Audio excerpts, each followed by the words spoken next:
Hello viewers, আসসালামু আলাইকুম। আরেকটি ভিডিওতে স্বাগত জানাচ্ছি। এই দেখুন, আমাদের বাগানে প্রায়শই কিন্তু একটা জিনিস আপনারা আশা করি দেখতে পান। এই যে আমি ভিডিও করতে গিয়ে যেটা দেখাতে চাইছিলাম সেটাই নষ্ট হয়ে গেছে।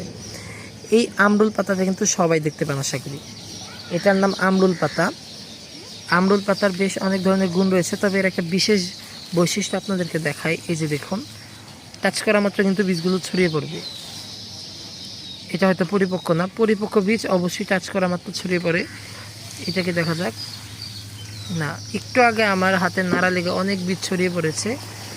সত্যি কথা বলতে আমি আশা করিনি এত তাড়াতাড়ি ছড়িয়ে পড়বে।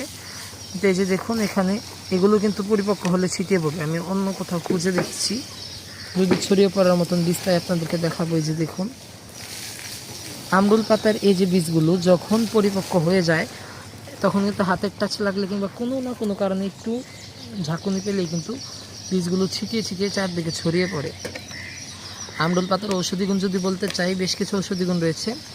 এই পাতা কিন্তু চর্মরোগের ক্ষেত্রে, এছাড়াও ঘামাচির ক্ষেত্রে ব্যবহার করা যায়। এই পাতার রস প্রলেপ দিয়ে কিন্তু প্রদাহ কমানো যায়। এই পাতার বেশ কিছু ভেষজ ব্যবহার প্রাচীন আয়ুর্বেদে ব্যবহার করা হতো, এখনও হয়েছে, অনেক জায়গায় করা হয়। তবে এটাকে তাৎক্ষণিকভাবে ব্যবহার করার চেয়ে চিকিৎসকের পরামর্শ নেওয়া খুবই ভালো একটা জিনিস। আর সবচেয়ে বড় কথা হচ্ছে, এই পাতা কিন্তু আমরা ছোটো সময় অনেকে এই পাতা কিংবা এই ফল ভেঙে কামড়ে কামড়ে খেয়েছি। এর একটা মেইন কারণ হচ্ছে এই ফলগুলো কিন্তু একটু টক টক লাগে এবং এই পাতার টেস্টটা অনেকটা ভাল লাগে। অনেক সময় ছোটরা খায়। আর এটাকে অনেকে লাভ পাতা, অনেকে পান পাতার মতন সাদৃশ্য দেখে পান পাতা ছোটো সময় অনেকে খেলে, আমরাও খেলেছি। এই যে আমি এখানে মূলত আগাছা পরিষ্কার করতে এসে এই গাছটা দেখলাম, তাই ভাবলাম আপনাদেরকে একটু পরিচিত করে দিই। এই গাছের অনেক উপাদান ভালো কাজে ব্যবহার হয়, আর অনেকে এটাকে শাক হিসাবেও খায়, অনেক এলাকায় খেতে পারেন।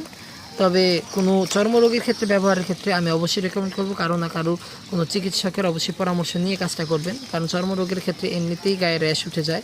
ওই ক্ষেত্রে যদি এই ধরনের পাতা বা আয়ুর্বেদের কোনো বস্তু বা কোনো ভেষজ উদ্ভিদ ব্যবহার করতে হয়, অবশ্যই পরামর্শ নেওয়া উচিত। আর এগুলো হচ্ছে আগাছা ফেলে দেব, আমরুল পাতাগুলো রেখে দিলাম থাকুক। এগুলো তো আর আমার এখানে ক্ষতি করছে না, যেহেতু এই গাছটা মারাই গিয়েছে।